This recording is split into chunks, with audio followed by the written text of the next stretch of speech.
Good afternoon. Welcome to Four Sides TV. నేను అంజలి ముందుగా headlines.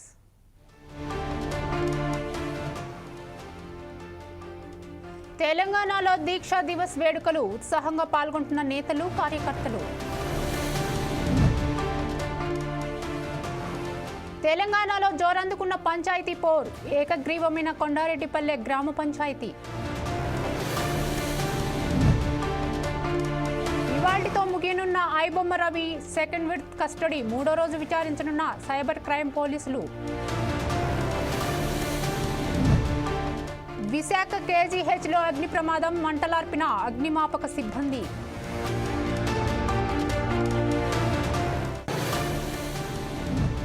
Siddaramaiah DK Shivakumar breakfast భేటీ, ఎలాంటి భేదాభిప్రాయాలు లేవన్న డీకే శివకుమార్.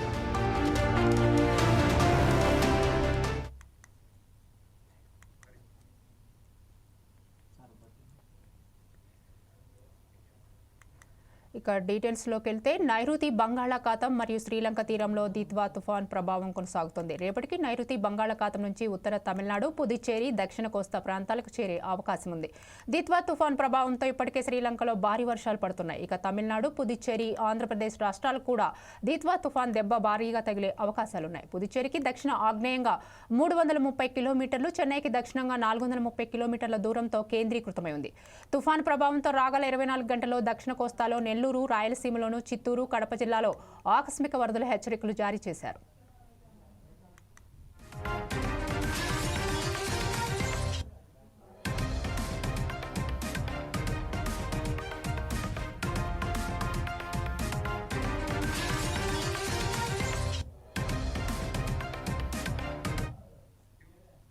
దిత్వా తుఫాన్ ప్రభావంతో కోస్తాంధ్ర, రాయలసీమలో ఇవాళ రేపు భారీ వర్షాలు పడే అవకాశం ఉందని విశాఖ వాతావరణ శాఖ అధికారులు అంచనా వేస్తున్నారు.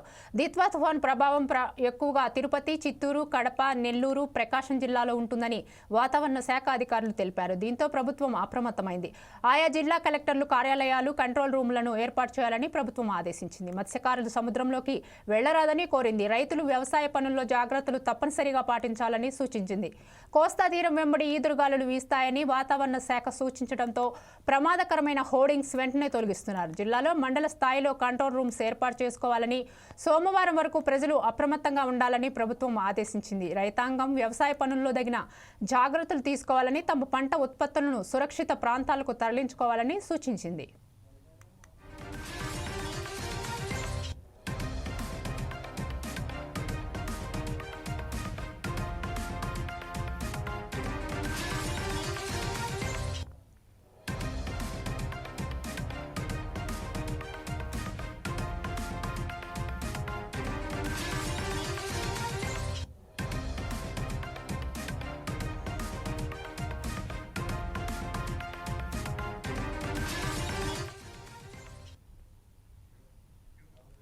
ఆదివారం నెల్లూరు, చిత్తూరు, తిరుపతి, అన్నమయ్య జిల్లాలకు రెడ్ అలర్ట్ జారీ చేసింది. అదేవిధంగా తుఫాను ప్రభావం చూపే అవకాశం ఉన్న ప్రకాశం, శ్రీ పొట్టి శ్రీరాములు, నెల్లూరు, శ్రీ సత్యసాయి, వైఎస్ఆర్ కడప, అన్నమయ్య, చిత్తూరు, తిరుపతి జిల్లాల యంత్రాంగాలను అప్రమత్తం చేసినట్లు విపత్తుల నిర్వహణ సంస్థ తెలియజేసింది.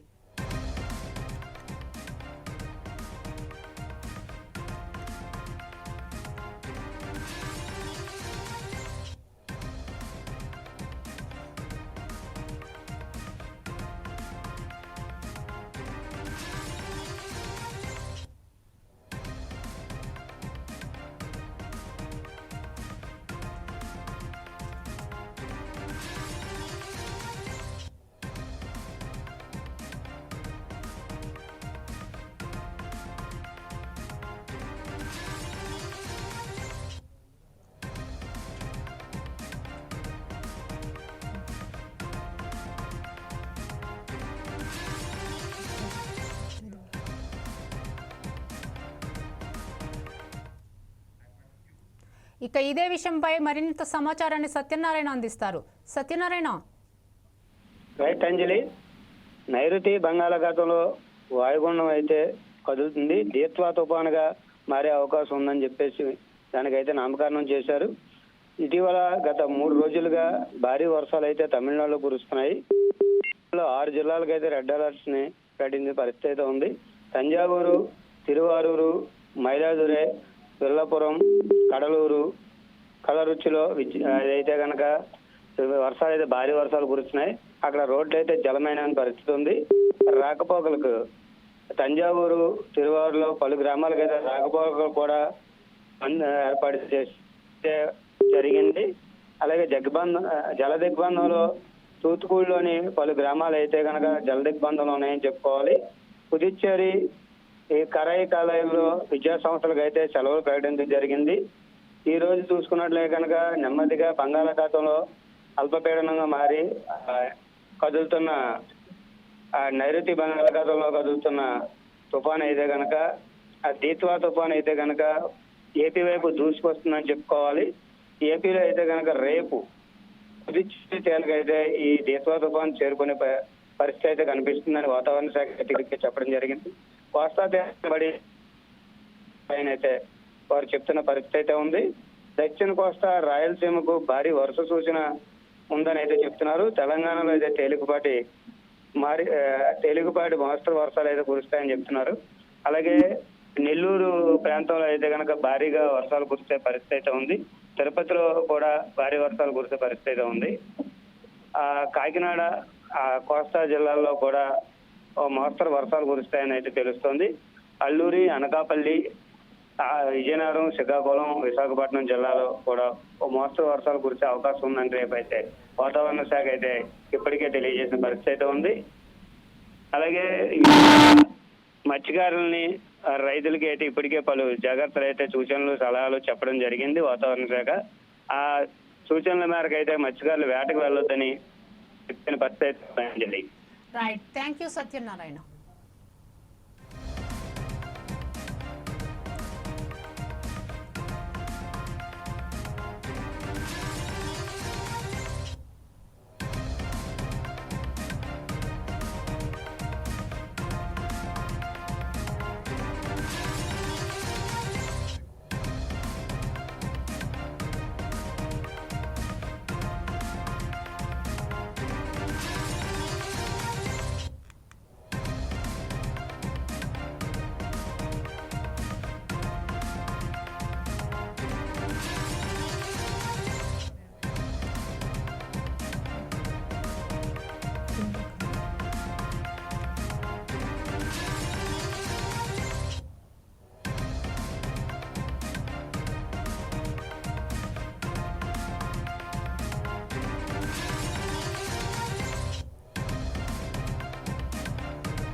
సీఎం రేవంత్ రెడ్డి సొంత గ్రామం కొండారెడ్డిపల్లిలో సర్పంచ్ ఏకగ్రీవమైంది. ఎస్సీకి రిజర్వ్ అయిన కొండారెడ్డిపల్లి సర్పంచ్ పదవి కోసం 15 మంది పోటీ పడ్డారు. సర్పంచ్ పదవిని ఆశిస్తున్న 15 మంది లోంచి ఒకరు పేరును సీల్డ్ కవర్లో ప్రకటించనున్నారు. దీంతో సీఎం రేవంత్ రెడ్డి సొంతూరు కొండారెడ్డిపల్లిలో ఏ పార్టీ మద్దతు గల అభ్యర్థి విజయం సాధిస్తారనే ఉత్కంఠకు తెరపడింది.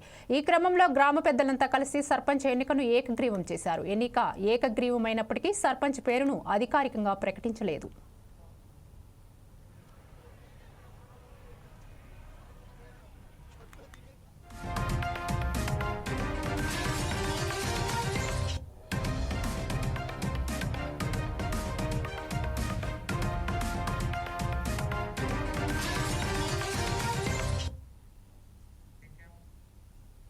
మేడారం జాతర అభివృద్ధికి కట్టుబడి ఉన్నామని కేంద్ర మంత్రి కిషన్ రెడ్డి చెప్పారు. వరంగల్ అభివృద్ధికి కేంద్రం ప్రత్యేక శ్రద్ధతో ఉందని చెప్పారు. రామప్ప వేయి స్తంభాల గుడికి పూర్వ వైభవం వచ్చిందన్నారు. వరంగల్ జిల్లాలో కిషన్ రెడ్డి పర్యటించారు. వరంగల్ రైల్వే స్టేషన్ అభివృద్ధి పనులను ఈ సందర్భంగా పరిశీలించారు. ఇందుకోసం ఆయన వందే భారత్ రైల్లో హైదరాబాద్ నుంచి వరంగల్ చేరుకున్నారు. రైల్వే స్టేషన్ క్యాంటీన్లో ఛాయ్ పే చర్చా కార్యక్రమం నిర్వహించారు. అనంతరం నగరంలోని భద్రకాళి అమ్మవారిని దర్శించుకొని మొక్కులు చెల్లించుకున్నారు. ఈ సందర్భంగా ఆయన మాట్లాడారు. మేడారం జాతరకు జాతీయ హోదా సాధ్యం కాదని కేంద్ర మంత్రి కిషన్ రెడ్డి అన్నారు. దేశంలో ఏ ఉత్సవాలకు జాతీయ హోదా లేదన్నారు. భక్తుల అవసరాలకు తగ్గట్టు వసతులు సమకూరుస్తామని, ఇందుకోసం రాష్ట్ర ప్రభుత్వం సహకారం కోసం లేఖ రాస్తే స్పందన లేదని కిషన్ రెడ్డి అన్నారు.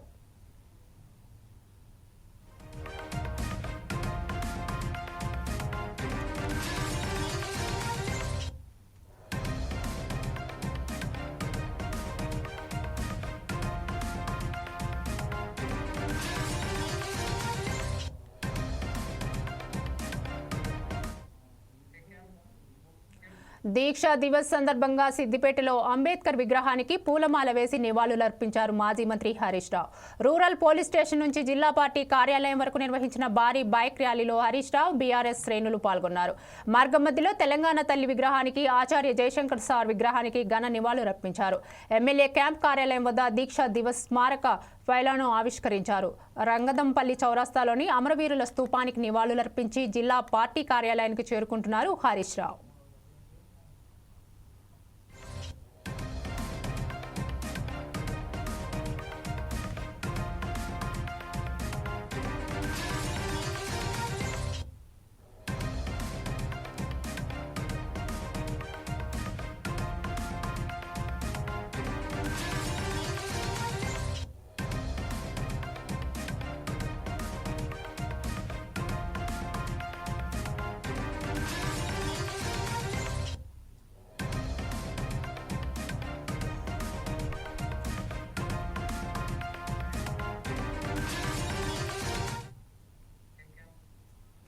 బీఆర్ఎస్ పార్టీ ఆధ్వర్యంలో ఉమ్మడి ఖమ్మం జిల్లాలోని అన్ని ప్రాంతాల్లో నిర్వహించారు. తెలంగాణ రాష్ట్ర సాధన కోసం కేసీఆర్ చేపట్టిన ఆమరణ నిరాహార దీక్ష స్ఫూర్తిగా దీక్షా దివాస్ కార్యక్రమాన్ని నిర్వహించారు. ఈ సందర్భంగా ఖమ్మంలోని అమరవీరుల స్తూపానికి ప్రజాప్రతినిధులు, నాయకులు నివాళులర్పించారు. కార్యక్రమంలో బీఆర్ఎస్ పార్టీ జిల్లా అధ్యక్షుడు ఎమ్మెల్సీ తాతా మధుసూదన్, మాజీ ఎమ్మెల్యే కందాల ఉపేందర్ రెడ్డి, సండ్ర వెంకటవీరయ్య, తెలంగాణ ఉద్యమకారులు పాల్గొన్నారు.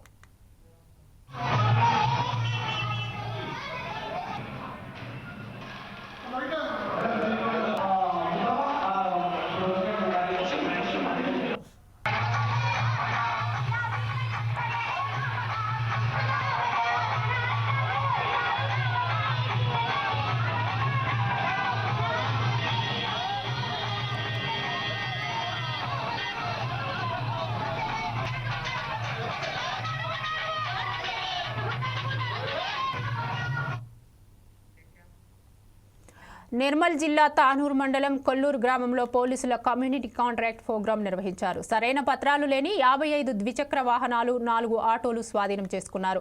నేరాల నియంత్రణకే కమ్యూనిటీ కాంట్రాక్ట్ ప్రోగ్రాం నిర్వహిస్తున్నామని పోలీసులు తెలిపారు. తనిఖీలు నిర్వహించి ఎలాంటి ధృవీకరణ పత్రాలు లేని ద్విచక్ర వాహనాలను, ఆటోలను స్వాధీనం చేసుకున్నట్లు తెలిపారు. ప్రజల రక్షణే పోలీసుల బాధ్యత అని ప్రజలందరూ సహకరించాలని పోలీసులు కోరారు. కేంద్రంలో కోలూరు గ్రామంలో ఈ కార్డనెన్స్ సెర్చ్ ప్రోగ్రామ్ చేయడం జరిగింది. ఇందులో మా ముదోల్ సర్కిల్ సంబంధించిన ఆఫీసర్స్ అంతా ఇన్వాల్వ్ కావడం జరిగింది. బాసర్, లోకేశ్వరం మరియు ముదోల్ ఎస్ఏలు కూడా ఇక్కడ రావడం జరిగింది. ఈ కార్డనెన్స్ సెర్చ్ ప్రోగ్రాంలో ఇక్కడ గ్రామంలో అన్ని మోటార్ సైకిల్, ఒక 55 మోటార్ సైకిల్స్ మరియు ఒక 4 ఆటోలు రిటర్న్ చేయడం జరిగింది. వీటిపైన అన్ని పత్రాలన్నీ ఒకసారి వెరిఫై చేసేసుకొని ఏమంటే మాత్రం దాని మీద లీగల్ ప్రొసీడ్ కావడం జరుగుతుంది. మరి తర్వాత ఇక్కడ గ్రామంలో ఎలక్షన్ సంబంధించి model code of conduct start అయింది కాబట్టి వాళ్ళందరికీ కూడా ఎలా ఉండాలనేది దానిపైన ఒకటి అవగాహన. తెలంగాణలో పంచాయతీ ఎన్నికల పోరు జోరందుకుంది. సర్పంచ్ పదవుల కోసం వేలంపాటలు ఏకగ్రీవాలతో హోరెత్తుతున్నాయి. మరోవైపు నామినేషన్లు కూడా వినూత్న పద్ధతిలో వేస్తున్నారు. 1000 రూపాయల బిల్లులతో వినూత్న నామినేషన్ దాఖలైంది. కరీంనగర్ గంగాధర్ మండలం లక్ష్మీదేవిపల్లిలో జంగిలి మహేందర్ 1000 రూపాయల బిల్లులతో సర్పంచ్ నామినేషన్ దాఖలు చేశాడు. వినూత్నంగా చేయాలని, రూపాయి విలువను గుర్తు చేయాలనే ఉద్దేశంతో ఇలా చేశానని ఆయన తెలిపారు.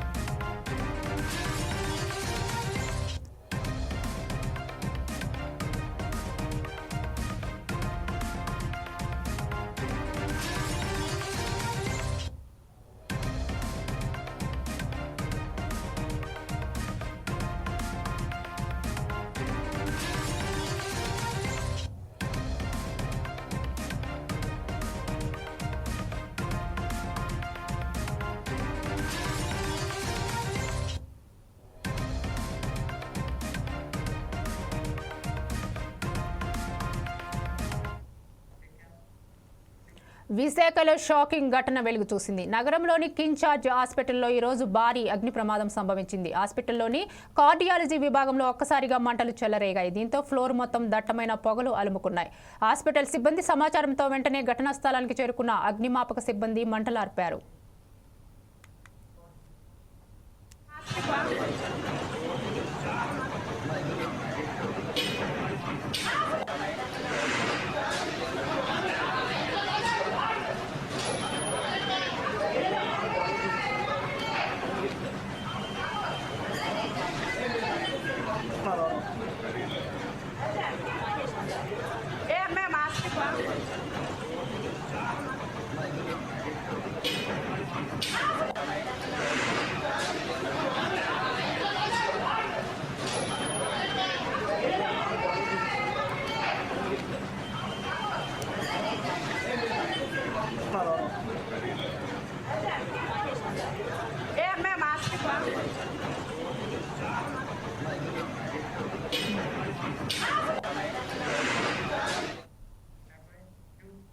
ప్రమాదంతో హాస్పిటల్లో భయానక వాతావరణం ఏర్పడింది. మంటలు చెలరేగడంతో హాస్పిటల్లోని చాలా ఫ్లోర్లలో దట్టమైన పొగలు కమ్ముకున్నాయి. దీంతో కొందరు పేషెంట్లు తీవ్ర ఇబ్బందులు ఎదుర్కొన్నారు. ఇక అప్పటికే అప్రమత్తమైన సిబ్బంది పేషెంట్లను అక్కడి నుంచి మరో ఫ్లోర్కి తరలించారు. సుమారు 43 మంది పేషెంట్లను ప్రమాద స్థలం నుంచి షిఫ్ట్ చేసినట్లు అధికారులు చెబుతున్నారు. ఇక దీనిపై మరింత సమాచారం మా వైజాగ్ ప్రతినిధి సత్యనారాయణ అందిస్తారు. సత్యనారాయణ, చెప్పండి. రైట్ అంజలి, ఉత్తరాంధ్ర సంజీవినిగా ఉన్న కేజీహెచ్లో అయితే కనుక ఈరోజు అగ్ని ప్రమాదం జరిగింది. కార్డియాలజీ విభాగం గ్రౌండ్ ఫ్లోర్ లో ఏపీలో అయితే షార్ట్ సర్క్యూట్ జరిగింది. ఏసీలో షార్ట్ సర్క్యూట్ కారణంగా అక్కడంతా కూడా దట్టమైన కార్డియాలజీ విభాగంలో అయితే దట్టమైన పొగ ఏర్పడింది. అక్కడైతే 43 మంది వరకు కార్డియాలజీ దాంట్లో వార్డులో పేషెంట్లు అయితే ఉన్నారని అయితే సమాచారం ఇచ్చారు వైద్యాధికారులు. వారందరినీ కూడా ఒకటిన వేరే వార్డుకి 43 మంది రోగులను కూడా వేరే వార్డుకి అయితే షిఫ్ట్ చేయడం జరిగింది. అక్కడంతా కూడా కేజీహెచ్ లో భయాందోళన చెందుతున్నారు, రోగులందరూ భయాందోళన చెందుతున్నారు. అయితే కార్డియాలజీ విభాగం ఫస్ట్ ఫ్లోర్ లో జరిగిన ఈ అగ్ని ప్రమాదానికి అయితే కనుక తెలుసుకున్న దక్షిణ నియోజకవర్గం ఎమ్మెల్యే వంశీకృష్ణ శ్రీనివాస్ అయితే సంఘటనా స్థలానికి చేరుకోవడం జరిగింది. అగ్ని ప్రమాదం జరిగిందని తెలుసుకున్న వంశీకృష్ణ యాదవ్ అయితే కనుక ఫైర్ సిబ్బందికి వెంటనే సమాచారం ఇవ్వడంతో హుటాహుటిన ఫైర్ సిబ్బంది అక్కడికి చేరుకొని ఆ మంటలను అయితే అదుపు చేసిన పరిస్థితి అయితే ఉంది. అలాగే సంబంధిత అధికారులతో కూడా మాట్లాడి పేషెంట్లను అక్కడ నుంచి తక్షణమే వేరే వార్డులకి షిఫ్ట్ చేయాలని చెప్పేసి ఆయన అయితే కోరడం జరిగింది. ఎప్పటి నుంచో ఈ వరుస సంఘటనలు గతంలో కూడా ఈ వరుస సంఘటనలు జరిగాయి. ఈ కేజీహెచ్ లో అయితే కనుక ఎప్పటికప్పుడు ఇలాంటి ఘటనలు జరుగుతున్నాయి. ఇలాంటి ఘటనలు పునరావృతం కాకుండా చూడాలని అయితే అధికారులు ప్రజలు కూడా చెప్తున్న పరిస్థితి అయితే ఉంది. అధికారులు అప్రమత్తంగా వ్యవహరించాల్సిన అవసరం అయితే ఎంతైనా ఉంది. ఎప్పుడైతే 43 మందిని వార్డు షిఫ్ట్ చేశారో దీంతో ప్రమాదం ఏమీ అయితే జరగలేదు. దీంతో బంధువులు, రోగుల యొక్క బంధువులు వారంతా కూడా ఊపిరి పీల్చుకున్న పరిస్థితి అయితే ఉంది. అంజలి, సత్యనారాయణ, ఎలాంటి ప్రాణ నష్టం జరగలేదు కదా? వెంటనే ఎప్పుడైతే ఈ 43 మంది రోగులను హుటాహుటిన వేరే వార్డుకి షిఫ్ట్ చేయడం జరిగిందో దీంతో అయితే కనుక ఎవరికి ప్రాణ నష్టం జరగలేదు. ఆ ఫైర్ సిబ్బంది సకాలంలో స్పందించడంతో మంటలను అయితే అదుపు చేశారు. ఏసీ నుంచి మంటలు రావడంతో అక్కడైతే పొగ దట్టంగా ఏర్పడింది. దీంతో అయితే కనుక ఎవరికి ఏం జరిగిందనే కొంచెంసేపు అయితే అలజడి నెలకొంది. హుటాహుటిన సిబ్బంది అందరూ కూడా 43 మంది రోగుల్ని వేరే వార్డుకి షిఫ్ట్ చేయడంతో ఎవరికి ఎటువంటి ప్రమాదం జరగలేదని చెప్తున్నారు. Anjali, right, thank you Satyanarayana.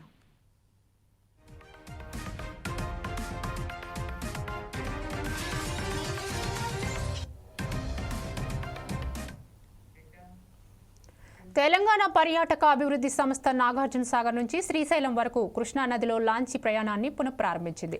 Nagarjuna Sagar జలాశయం నుంచి శ్రీశైలంకు లాంచీ ప్రయాణం ఎట్టకేలకు ప్రారంభమైంది. తెలంగాణ రాష్ట్ర పర్యాటక శాఖ GM Manvi launch station manager హరితో కలిసి ప్రారంభించారు. ఇక నుండి ప్రతి శనివారం లాంచ్ ప్రయాణం అందుబాటులో ఉండనున్నట్లు తెలిపారు. సాయంత్రానికి శ్రీశైలంకు చేరుకొని ఆదివారం ఉదయం మళ్లీ అక్కడి నుండి బయలుదేరి సాయంత్రానికి నాగార్జున సాగర్కు చేరనుంది. టికెట్ బుకింగ్ కోసం తెలంగాణ పర్యాటక శాఖను సంప్రదించవచ్చన్నారు. లాంచీ ప్రయాణంలో వచ్చిన ప్రయాణికులకు శ్రీశైలంలో రూమ్ ఏర్పాట్ల కోసం ఆంధ్రప్రదేశ్ ప్రభుత్వంతో చర్చలు జరుపుతున్నట్లు తెలిపారు. జలయాత్రలో పచ్చని నల్లమల్ల అడవులు, చారిత్రక ప్రదేశాలు, అద్భుత దృశ్యాలను ఆస్వాదించవచ్చు అని చెప్పారు. అందరికీ నమస్కారం అండి. ఇవాళ తెలంగాణ టూరిజం శాఖ తరఫున నాగార్జున సాగర్ నుండి శ్రీశైలం వరకు లాంచింగ్ అనేది ప్రారంభించడం జరుగుతుంది. ఈ అవకాశాన్ని అందరూ కూడా సద్వినియోగం చేసుకోవాలి. పెద్దలకి ఒకవైపు 1 వే ట్రిప్ ఏమో 2000 రూపీస్, పిల్లలకి అంటే 5 నుంచి 10 సంవత్సరాల లోపల ఉన్న పిల్లలకి మాత్రం 1600 ఒక 1 వే ట్రిప్కి తీసుకుంటున్నాము. అలాగే రౌండ్ ట్రిప్ పెద్దవాళ్ళకి 3250 3250 రూపాయలు ఛార్జ్ చేయడం జరుగుతుంది. ఈ అవకాశాన్ని అందరూ కూడా వినియోగించుకొని ఆనందించాలని మా కోరిక. మీకు ఏమైనా వివరాలు కావాలంటే మా యూనిట్ మేనేజర్ హరియాని కానీ లేకపోతే మా సెంట్రల్ రిజర్వేషన్ ఆఫీస్ని కానీ సంప్రదించగలరు. మేడం, ఈ సీజన్లో ఫ్లడ్ ముందుగా వచ్చింది. మనకి 1 మంత్ బిఫోర్ నుంచి నడిపే అవకాశం ఉంది. మరి ఇన్ని రోజులు ఎందుకు డిలే అయింది?